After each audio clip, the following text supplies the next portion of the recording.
My last video that I did, a lot of you guys liked it, but a lot of you guys didn't like it. It upset a lot of people, and I got loads of comments calling me a prick, calling me a piece of shit. I'm going to start by saying, although I'm not going to make this some like half-hearted bullshit apology video, I'm going to start by saying that yes, it was insensitive. We shot it at the start of March before any of this had prevailed. There was about 300 cases of coronavirus in England, and it wasn't like a big thing. Edited the video, and then clicked publish, and then obviously it's become a much bigger thing now, and it was a very insensitive time to upload the video. Would I upload the video again if I had the opportunity? No, I wouldn't. I wouldn't upload it again. Right, we went to film it. We thought it'd be funny to this coronavirus prank. People were laughing when we were filming it. I actually cut out a lot of this from the original YouTube video. I wanted the video to be under 10 minutes. And then we're basically just gonna make this like funny video where we're spraying Alex down. We were scared as shit filming it. Like, we were so like nervous because we had never done anything like this before. I think that translated in terms of like the video, we took things too far in the sense that the acting was like really OTT, Alex screaming, us like rushing to get into the van because we had such an adrenaline rush doing this because we weren't used to it, and it basically, like, the reaction we got from people wasn't what we wanted. So that's why we stopped filming it. Anyhow, that was the background behind the video, and that's why I did what I did. I was an idiot, like I said. I literally put it in the description. I'm a fucking moron. And in terms of keeping the video up, like, I really don't care. I make YouTube videos because it's documenting my life. That's the main thing. It documents my life, and number two is it can, bar the one I just done, it brings a positive influence to people, you know. If I can make someone laugh, if I can share knowledge, if I can share information, if I can make people be more confident or give them more like a mindset boost, I'm fucking all for that. Those are the primary reasons I make YouTube videos, but it was just to document. Like, the video was a flop, and it was one of the significant events that happened in my life, you know, getting held up by police. So I wanted to make a video about it. But moving forwards, moving away from that video, I was going to make a podcast on this, and I thought this was a good time to speak about it. Okay, I've always been like an edgy guy, like in the sense that I've always had a very dark, controversial sense of humour, and recently we've got this movement in the world where it's not becoming okay. It's not becoming okay to laugh at things. It's not becoming okay to say things that might offend people. You've got to cater for everyone else. Rather than changing yourself for the world, people expect the world to change for them, and that isn't gonna fucking happen. The world does not work like that.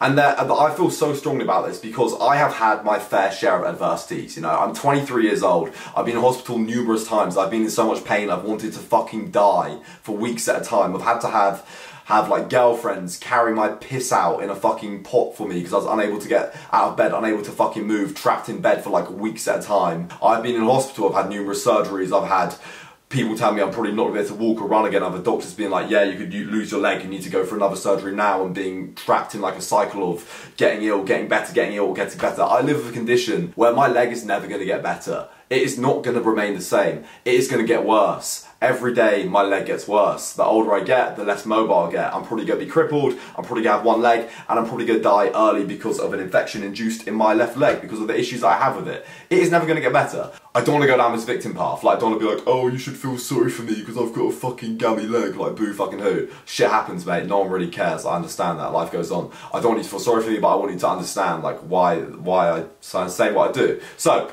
imagine being 12 years old and told that you've got this condition in your leg that's never going to get better. It's incurable. You're going to have to wear a woman's suspender on your leg for the rest of your life. Everyone's going to laugh at you in school when you get changed. You try and hide it in the changing rooms. You try and bunk off PE. You can't really play sports anymore standing up because you've got this swollen leg, and like all the things that you used to do, like playing football and stuff, isn't very good for it. Like hanging around, standing on your feet isn't great for it.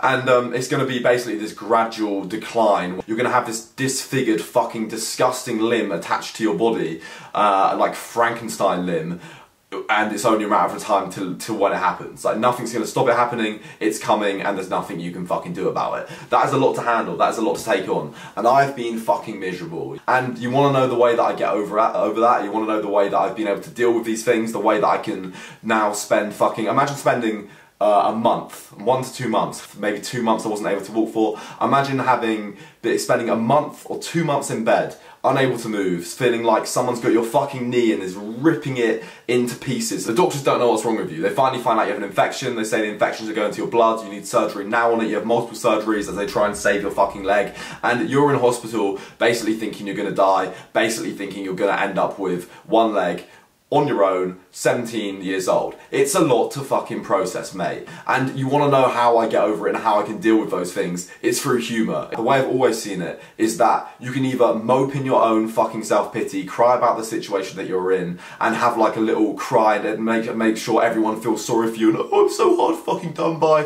look how difficult my life is. You can do that, or you can laugh in the face of adversity, make a fucking joke about it, and be like, yeah, fuck off, like I'm gonna have a great pirate costume, you know. If I have one leg, I'm gonna make a fucking sick pirate.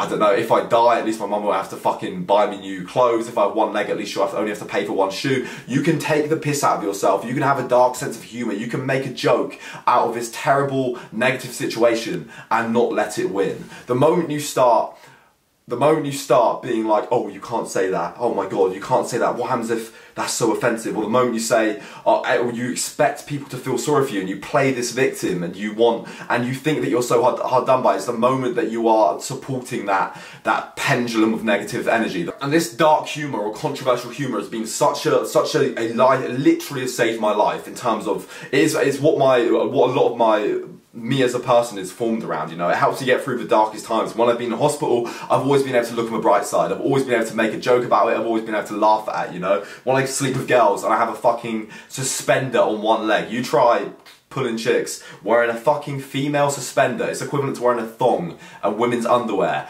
You try doing that and being able to, you can either look at it two ways. You can either be like, oh, I'm a freak having to wear this shit on my leg, or you can make a joke out of yourself and you can laugh about it. And that's basically what I do with every negative situation. Every terrible thing, anything that's like horrible and has like some fucking, or that is the most hideous, terrible, darkest situation, I will be able to laugh at. I will be able to make a joke about it. If I got cancer, sure, I would be fucking absolutely devastated, but I'll still be making a joke about it. If my best friend got cancer, I would be taking the piss out of him for having cancer, because we'd make a fucking joke about it. We wouldn't let this negative situation fester and go into something toxic. And this whole notion that you should cater for everyone else. You should make sure you don't offend anyone else, because if you say something, someone might get upset by it. This whole notion that the world should fucking cater for you because you're such a pretty, delicate little princess is fucking bullshit, and I'm never gonna